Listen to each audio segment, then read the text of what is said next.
Alors, j'espère que vous m'entendez. Deuxième participant, c'est qui? C'est qui? Ouais, donc enregistrement, micro, etc. Tout est nickel. Donc là, il y a juste Rogine, mais Rogine, bon, je t'admets, mais je ne te vois pas du tout. Tu apparais, tu disparais. Voilà, il serait peut-être bien. Bon, ça y est, Rogine, je pense que là, dans un instant, tu vas être connecté au niveau de l'audio, du son. Mais Allô? oui, allô, j'entends, Rogine. Très bien, parfait. Donc Oui, là, j'ai bonjour eu. monsieur, je vous entendais pas depuis tout à l'heure. Oui, parce qu'il faut qu'à ton niveau, tu agisses sur le son. Tu as un micro et il faut que tu agisses aussi sur la caméra si tu veux que je puisse te voir. D'accord? Donc voilà un petit peu et puis que tu sois vu ici dans le programme. Donc, alors le problème, le petit souci, c'est que j'ai programmé 18 heures et finalement je m'étais trompé. Et donc, j'attends que Susanna, Océane, d'autres de tes camarades prennent note des mails que j'ai envoyés avec le nouveau code. Parce que si on n'a pas ces nouveaux codes, on ne peut pas venir à la réunion présente. Donc, c'est un petit peu le souci pour le moment. Donc, on va attendre quelques minutes et savoir. Mais c'est le même code, monsieur. T'es sûr que c'est le même code? Non, je crois pas. Non, ça a changé, Rogine. Ça change automatiquement quand on Attendez. change. Quand on. Bah, en fait, le code que vous avez envoyé hier en email, c'est le Oui. même que vous venez d'envoyer maintenant. Ah bon? Et il n'y a pas eu entre-temps un autre Oui. mail avec un code pour cette réunion là Non, présente? Bon, et tu as non, moi réussi à j'ai rentrer avec utilisé le ça. même code. Oui. T'as Je me réussi suis à rentrer. connectée. Et tu as réussi à rentrer avec ça. Oui, je me suis Ok. connectée avec le code que vous avez envoyé hier. Ok, bon, bah écoute, tant pis. Mais les autres, ils ont dit que c'était à 18 h. C'est à 17 heures. Donc, je leur dis de se connecter alors. Oui, oui, oui. Pourquoi? Qu'est-ce qu'ils ont dit les autres? Ils ont dit que c'était 18 heures? Oui. Non, c'est 17 heures. 17 heures. Moi, je me suis trompé au niveau de la programmation. J'ai programmé 18 heures, alors que finalement, c'était 17 heures. J'avais fait une erreur par rapport au test, en gros. Je vais leur prévenir là tout de suite. Ok, normalement, Susanna s'en occupe là, théoriquement. Bah tiens, je crois qu'il y a Mais quelqu'un. Susanna m'a dit dans le groupe que c'est de 18 h à 19 h. Il y a Sabah qui se joint à nous. Comment? Susanna, elle a dit que c'était de 18 h à 19 h. Non, non, non, on se trompe. Non, non. Alors, fais un rectificatif. Très bien à toi, Rogine. Très bien. Fais un rectificatif, s'il te plaît. Dis que c'est maintenant, que c'est en ce moment qu'il faut qu'ils viennent, qu'on les attend. D'accord? Merci à toi, Rogine. De rien. Ça va? Connexion en audio. Et je souhaiterais la caméra aussi pour te voir un peu. Donc, ce que je vois, c'est que ta caméra n'est pas activée. Ça va? Active ta caméra, s'il te plaît. Tu es uniquement en connexion audio. Ça va? Tu es uniquement en connexion. Rogine, parfait. Alors, qui c'est qui attend? OK. Il y a Sofiane qui nous rejoint. Il y a Susanna qui nous rejoint aussi. Génial. Super. Très bien. Très bien, Sofiane. Merci à toi. Voilà. Il reste. Ça va mieux, Sofiane? Ça va, ça va. Très bien. On a une petite demi-heure, Sofiane. On ne va pas trop rester longtemps là. Et puis, il commence à y avoir du monde. Ce que j'ai expliqué à tes camarades, c'est que ça va, je ne te vois pas. Je ne sais pas si tu m'entends. Je n'ai pas de retour son. Oui. Ça va? Oui, monsieur. Ok, super. Essaie d'actionner la caméra pour que je puisse te voir, s'il te plaît. Comme tu es en train de me voir là actuellement aussi. Tu vois ce que je veux dire? Comme tu es en train de voir Sofiane, comme tu es en train de voir Susanna aussi, même si elle montre que sa petite tête. Hein, Susanna? Voilà. Là, elle montre sa grande tête avec son beau sourire. Très bien. Donc, voilà, ça serait peut-être pour se voir. Et puis, voilà. Donc, juste encore un petit instant pour voir un peu l'ensemble des participants et ensuite on démarre. Est-ce que vous avez fait ce petit travail que je vous ai demandé de faire pour aujourd'hui? Comment? J'ai regardé, mais j'ai pas fait. Tu n'as pas fait, Sofiane? Rogine, est-ce que tu as fait ce petit travail qui, je rappelle, concerne la question de gestion? Attendez, monsieur. Sabah, est-ce que tu as préparé ce petit travail sur la question de gestion? Non, monsieur, je n'ai pas fait. Je ne l'ai pas fait. Ok. Bon, bah alors écoute, donc on va démarrer. C'est un peu dommage, mais je vais démarrer tout simplement sur ce que j'ai pu préparer. Et j'aurais voulu, c'est ce que j'avais prévu hier avec vos camarades, faire une interaction, c'est-à-dire vous faire participer l'un d'entre vous sur un document, par rapport à ce travail pour qu'ils nous écrivent, qu'ils nous saisissent sur cette plateforme, ce qu'il a fait, en partie ce qu'il a fait. Mais bon, là, je pense que voilà. Donc, on est plus ou moins tous présents. Alors, juste petite précision là, avant de démarrer mon PowerPoint, c'est que demain à 18 h, je vous envoie l'évaluation. D'accord? Le 5 questions là? 5 questions, voilà, exactement. Océane, Ok. elle n'est pas là. Susanna, qu'est-ce qui lui arrive là? Elle arrive. Elle Elle arrive, arrive, ça marche. monsieur. Elle Ça arrive, marche. Océane. Ça marche, ça marche. Merci à vous. Juste, voilà, 5 questions. Donc, vous serez sur une plateforme qui s'appelle Evalbox, d'accord? Je vous indiquerai sur le mail que je vais rédiger ce soir les étapes pour faire ce test, d'accord? Et donc, il y aura 5 questions qui vont porter, comme je vous l'ai dit, sur le chapitre 4, concernant le processus d'investissement et de financement. Et vous aurez le dossier 1 randonnaire. D'accord? Le dossier 1 randonnaire. Donc, quelques questions qu'on a pu traiter au niveau donc, de ce sujet randonnaire. D'accord? Et donc, ça sera sous la forme, bien sûr, de QCM, questions à choix multiples. Et vous aurez 1 minute, pointée, etc. etc. Et c'est une évaluation qui va durer 5 minutes. D'accord? Et tout de suite, vous serez fixé sur vos notes. Je vous donnerai les résultats, etc. etc. par la suite. Voilà, je vous enverrai par mail et tout le reste. Donc, ça sera un exercice. Alors, Susanna, je ne te vois pas et tu n'as plus de son là. Sabah, il n'y a toujours pas de caméra, donc je ne te vois pas du tout, Sabah. J'aimerais bien. Là, c'est parfait, Susanna. Donc, vous aurez ça demain en guise d'entraînement, d'accord? Et vendredi, vous aurez le fameux test qui va durer, lui, au moins 30 minutes, plus de 30 minutes. Et là, vous aurez Mais une monsieur, trentaine- DST sur quoi? Comment? DST sur quoi? Non, pas DST, un QCM. Ah, QCM sur quoi? Sur chapitre 4. Questionnaire, choix multiple. Chapitre 4? Ok. Chapitre 4, ça va, je l'ai dit, Oui. plus le dossier 1 randonnaire. D'accord? Donc, il faut que tu ailles sur YouTube pour voir les vidéos, là, randonnaire, dossier 1. Et là, tu as le cours, normalement, avec ce que j'ai fait avec tes camarades. D'accord?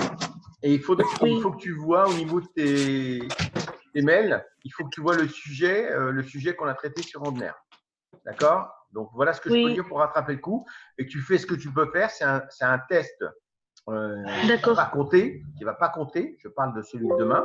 C'est juste pour vous familiariser un peu avec ce test. Et après, par la suite, vendredi soir, vous aurez un test qui va durer 30 minutes et qui, lui, va être assez costaud puisqu'il y aura 30 questions. 30 minutes, c'est plus de 30 minutes. Et donc là, vous aurez une note. Et cette note, je verrai en fonction du résultat global de ce que vous aurez fait. Bah, si c'est bon, ok, je maintiendrai. Si c'est pas bon, bah, je ne maintiendrai pas. D'accord là-dessus? Oui. C'est bon? Ok. Oui. Maintenant, on démarre. Oui. Allez. Je ne sais pas, peut-être qu'en cours de route, il y aura d'autres de vos camarades qui vont nous Je vais écrire rejoindre. encore aussi. Alors, vous voyez tous mon diaporama? Oui. D'accord? Ça marche? Alors, je vais mettre ça en petit. Donc, voilà, la question de gestion.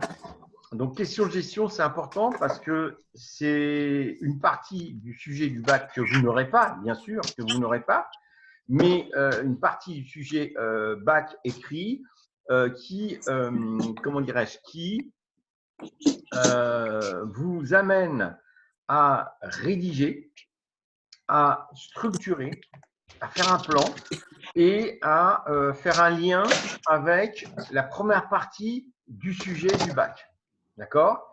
C'est l'idée de la question de gestion. Et la question de gestion, elle est un petit peu une subdivision, c'est-à-dire, en gros, la question de gestion, c'est en règle générale une sous-question des questions de gestion que vous avez pu traiter. Alors, j'ai un retour là, je ne sais pas du tout qui c'est qui parle ou qui fait un bruit là, je ne sais pas là. Excusez-moi. J'ai du mal.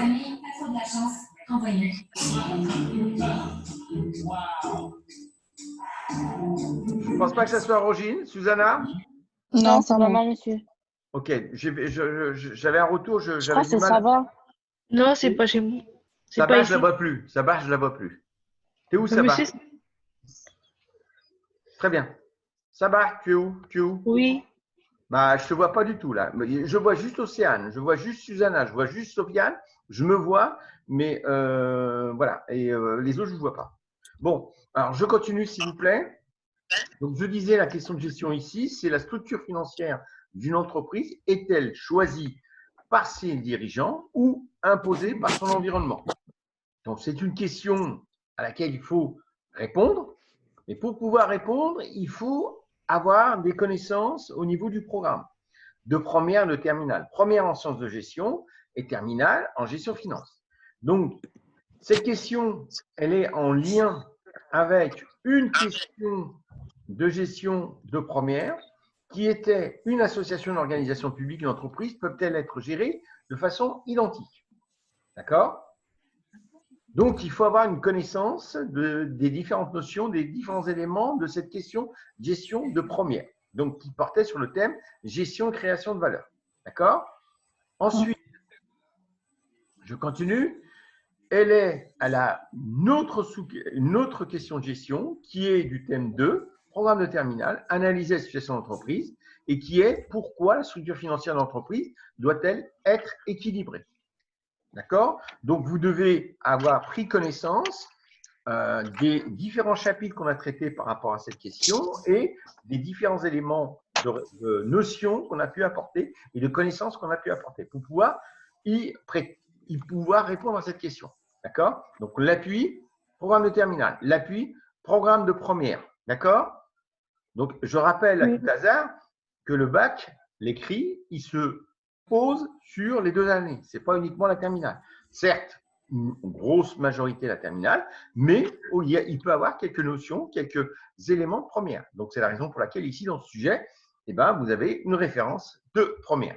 Et ensuite, la troisième question de gestion, il faut avoir une certaine connaissance pour pouvoir répondre à celle-ci. Eh bien, il s'agit du thème 3, la question de gestion. Faut-il s'endetter? Et c'est une question de gestion qu'on avait traitée lors de la question de gestion de l'entreprise randonnaire. Je rappelle que nous faisons actuellement route 1. D'accord?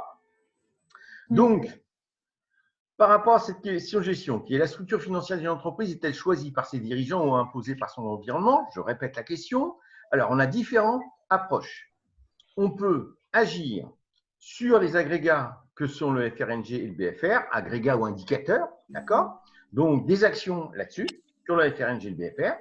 On peut aussi s'interroger sur les facteurs de contingence. Alors là, il y a une terminologie nouvelle en gestion finance qui apparaît, qui est les facteurs de contingence.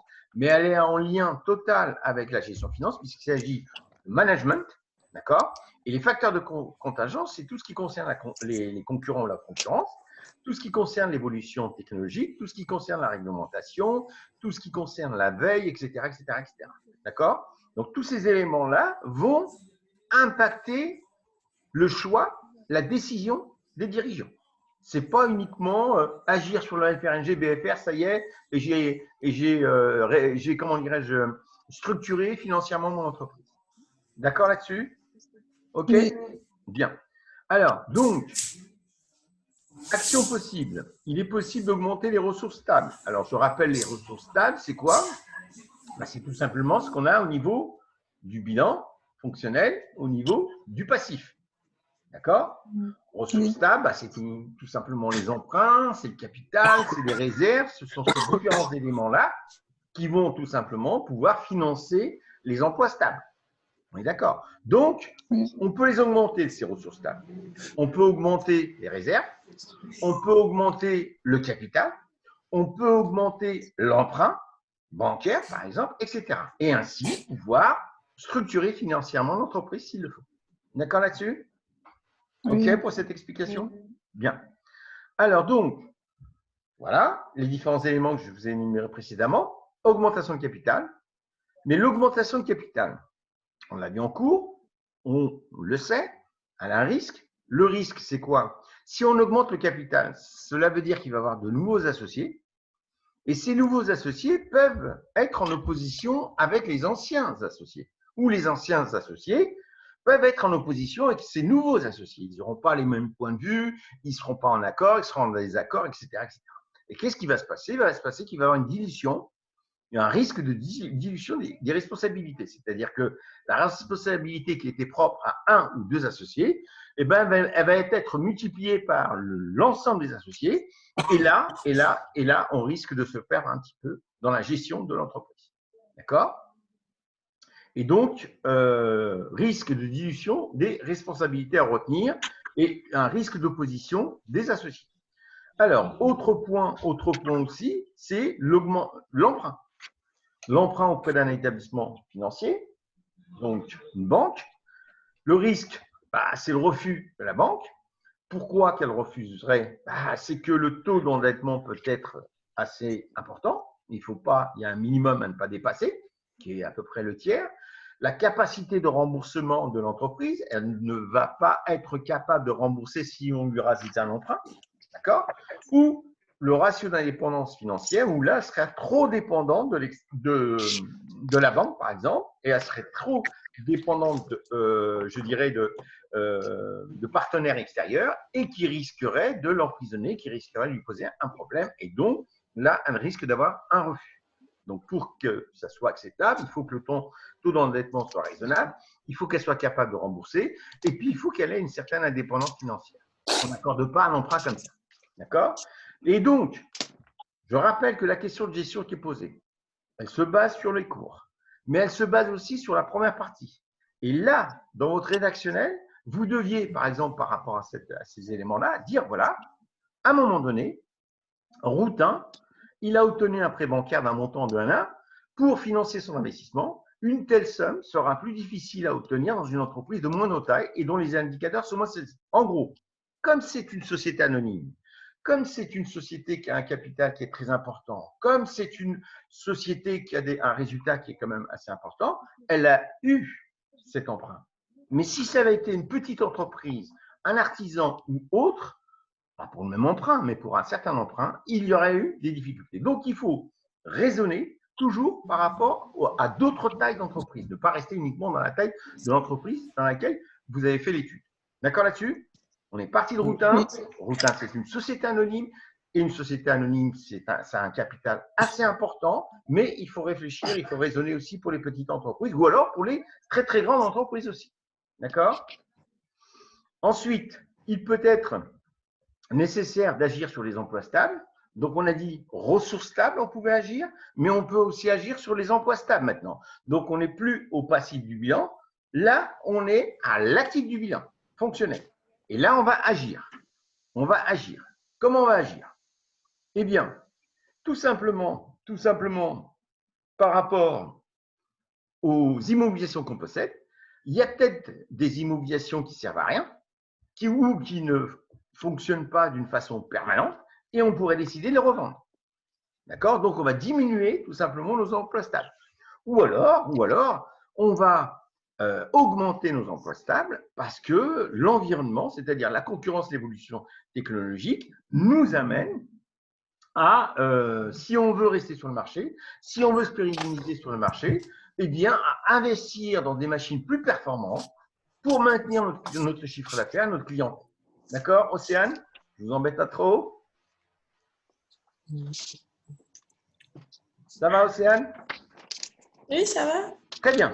Donc, ici, route 1, il avait à un moment donné décidé d'acquérir une machine d'embouteillage pour pouvoir embouteiller, c'est-à-dire remplir des bouteilles de sirop, puisqu'il se diversifiait. Ah oui, il faut voir le contexte de l'entreprise, il faut reprendre le sujet, il faut reprendre les différents dossiers, etc., pour avoir ces éléments, ces arguments. Et donc, son objectif, c'était tout simplement de se diversifier et d'augmenter derrière tout ça son chiffre d'affaires et puis de dégager bien évidemment un résultat, un bénéfice, etc. D'accord? Et donc, l'idée ici, c'était d'investir dans une ligne de production ultra moderne. Une ligne de production ultra moderne, c'est ni plus ni moins une chaîne de production. Une chaîne, d'accord? Avec ce que vous pouvez voir dans certains documentaires, lorsqu'on met des produits dans une bouteille, par exemple, que ce soit la boisson, autre chose, ou le sirop. Voilà, on parle ici de ligne de production. Voilà, et tout ça pour répondre à la demande. D'accord? C'est bon? Oui.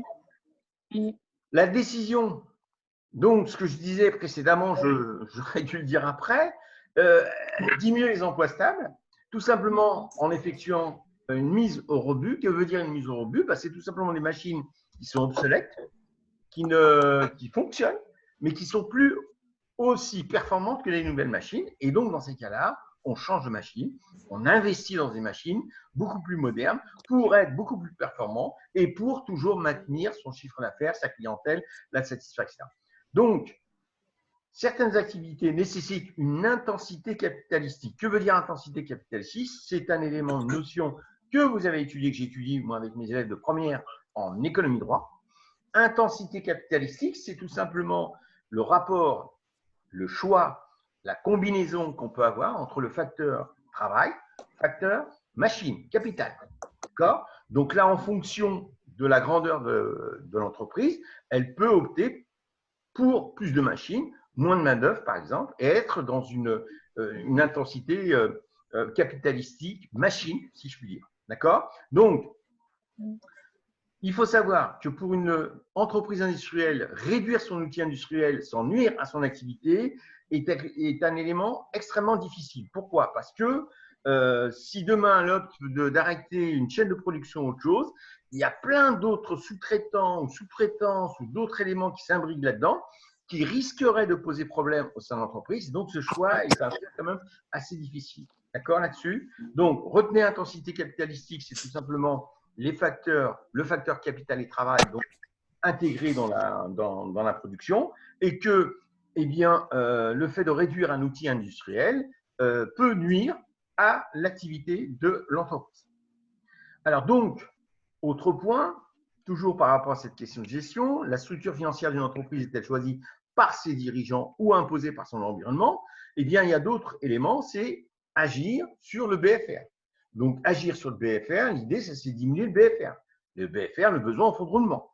D'accord? Et le besoin en fonds de roulement, donc on a différentes actions sur le stock, sur les créances et sur les dettes. On est d'accord? Alors, améliorer la gestion des stocks. En faisant quoi? En diminuant le volume moyen. Qu'est-ce que le volume moyen? C'est la moyenne de la mise en stock des marchandises ou des matières premières. La durée, il faudra diminuer celui-ci. Plus le stock sera utilisé rapidement, mieux ça vaudra, puisque c'est de l'argent qui dort. On est d'accord. Ensuite, on peut opter, et tout cela est quand même assez problématique, par une gestion des stocks en flux tendu. Qu'est-ce que le flux tendu? Zéro stock. Ça veut dire que j'achète, un exemple, la matière première, et cette matière première est tout de suite utilisée, je la mets dans les machines et je fais mes produits finis. Mais elle peut être difficile à appliquer parce qu'à un moment ou à un autre, j'ai pas cette matière première en stock, j'ai un problème de livraison, etc. Qu'est-ce qui se passe? Mes machines vont être arrêtées, mes ouvriers vont attendre, etc. Donc, ça peut être un risque. Mais ça existe. Ça existe. Une gestion flux tendu, ça existe. Et certaines entreprises optent pour ce type de technique. Ensuite, une collaboration étroite, donc beaucoup plus proche avec les fournisseurs. Si on voudrait faire une gestion en flux tendu pour éviter bien sûr les ruptures de stock et puis aussi vis-à-vis des clients. Donc là, l'exemple qu'on a chez Houtin, c'est la valeur des stocks. On remarque qu'elle a progressé de 40%, d'accord? Et tout ça parce que le volume du stock a été assez conséquent et que l'entreprise avait besoin de stocker du sucre pour fabriquer le sirop, etc. Donc voilà ce point. Ensuite, négocier avec les clients par rapport à leur paiement, demander à ce que ces délais soient beaucoup plus courts aux clients, on l'a vu précédemment, donc sous la forme d'escompte, par exemple, leur proposer une réduction financière, ils payent très rapidement, mais le pouvoir de négociation en règle générale de l'entreprise, ça place dans la chaîne de valeur. Alors, la chaîne de valeur, juste une définition que j'aurais à vous citer et qui est une terminologie de management, c'est la totalité des activités successives qui, à chaque étape, depuis les matières premières pour une entreprise industrielle jusqu'au produit fini, elle ajoute de la valeur. C'est-à-dire qu'à chaque étape, elle va ajouter de la valeur. Il y aura un ajout de valeur. Et on parle de chaîne de valeur. D'accord? Donc, c'est juste pour vous donner la définition ici de ce terme chaîne de valeur. Donc, le pouvoir de négociation de l'entreprise, sa place dans la chaîne de valeur, la réglementation, tout ce qui est loi, normes, etc., sont des contraintes qui pèsent sur l'entreprise. Donc là, on répond finalement que eh bien, la structure financière, elle est imposée par l'environnement d'entreprise. Elle est aussi imposée par le choix par ses dirigeants par rapport à l'action au niveau des agrégats, mais elle est aussi imposée par son environnement. D'accord? La preuve en est là. OK? Et donc, ici, Routin, les relations tendues avec les clients de la grande distribution. Alors, imaginez Routin. Routin, c'est une entreprise industrielle qui fabrique des sirops. Et ses clients, ce sont des grandes distributions. Vous imaginez Carrefour, vous imaginez Auchan, vous imaginez tous ces, les Trois Mousquetaires et j'en passe, ils achètent en grosse quantité. Est-ce que le pouvoir de décision de Routin vis-à-vis des grandes distributions va être fort? Est-ce que au niveau d'une négociation, quelle qu'elle soit, par exemple au niveau des délais de paiement ou des choses de ce genre, va être fort pour eux, pour Routin? Cela m'étonnerait. Vous comprenez ou pas? Oui. D'accord? L'idée ici, chez Routin, les relations tendues avec les clients de la grande distribution risquent de rendre plus difficiles les négociations. D'accord? En gros, Carrefour va dire bah, c'est à prendre ou à laisser. C'est à prendre ou à laisser. Moi, si vous ne voulez pas, moi, je vais aller voir un autre fournisseur. Point barre. Vous voyez, un petit peu. C'est un peu dans cette optique. Alors ensuite, négocier avec les fournisseurs. Donc, on a vu négocier avec les clients, négocier avec les fournisseurs avec des délais de paiement plus longs. Plus ça sera long, mieux ça sera. Mais le pouvoir de marché, la taille de l'entreprise seront déterminants. C'est-à-dire, si c'est une grande entreprise, ce qui est un peu le cas ici de la société anonyme, eh bien, elle aura plus de chances de remporter ici la négociation avec les fournisseurs. D'accord? Et si c'est une petite entreprise, en règle générale, elle a peu de chances. C'est tu prends ou tu laisses. Si ce n'est pas toi, c'est quelqu'un d'autre avec qui je travaillerai. Donc, en conclusion, si la direction de l'entreprise peut mener certains arbitrages, en ce qui concerne le FRNG et le BFR, l'action des parties prenantes ainsi que les contingences liées à l'activité limitent les marges de manœuvre de la direction de l'entreprise. En gros, par rapport à l'interne, action sur le FRNG, sur le BFR, c'est fort possible par les dirigeants. Par contre, tout ce qui est environnement, bah, tout ça, avec les parties prenantes, il va falloir tenir compte des contingences. Il va falloir tenir compte aussi bien, de l'entreprise et de la taille de l'entreprise, ce que je viens de dire ici. D'accord là-dessus? Oui. Voilà, tout simplement ce qui était à faire ici dans cette question de gestion. Est-ce que vous auriez des questions? Non. Non. Non? Rosine, je ne t'entends pas, je ne te vois pas. Non, j'ai pas de questions. Pas de questions. Donc, je vais mettre tout ça sur YouTube là tout de suite. Comme ça, vous pourrez reprendre le PowerPoint. D'accord? Et le PowerPoint d'hier, il est sur YouTube, Non, monsieur? non, j'ai échoué au niveau de l'enregistrement. Bien posé, Ah, d'accord. Océane. J'ai échoué au niveau de l'enregistrement, donc non. Par contre, si vous avez besoin de corriger, vous me le rappelez, je vous l'enverrai. D'accord? D'accord, Là-dessus? ok. Donc, je vous proposerai un petit sujet rattrapage. On a fait deux gros sujets là. D'accord? Sujet 2014, randonneur, routin. Et là, je vous proposerai des petits sujets de rattrapage, les faire. Par contre, ce que je souhaiterais, c'est qu'il y ait un retour aussi à votre niveau parce que pour moi, c'est plus moi qui vous présente le travail, qui vous présente le cours, mais je ne sais pas du tout comment ça se passe derrière. Je sais pas du tout. Mais je le saurai par rapport au test. Hein. Je le saurai par rapport au test. Ça, je vais le savoir. Pas le test demain avec les 5 questions. Par contre, le test de vendredi soir avec les 30 questions, là, je le saurai. Là, je le saurai. Si vous travaillez, si vous prenez, vous appropriez tout ce que je vous donne. D'accord? OK là-dessus? Donc, je vous envoie. Est-ce que vous avez des questions? Non. Pas de questions? On peut s'arrêter. Donc, on se retrouve demain. Je vous envoie dans l'heure qui suit un sujet de rattrapage. D'accord? Vous le faites au maximum. Et on se retrouve demain pour le sujet de rattrapage, correction. D'accord? Et que dire? Donc, demain, vous aurez le QCM, le QCM sur 5 questions à 18 h. Et vendredi, vous aurez le top du top. D'accord? C'est bon? OK là-dessus? Pas de questions particulières? Merci à vous et à demain. Au revoir. À demain. Au revoir. Au revoir. Au revoir.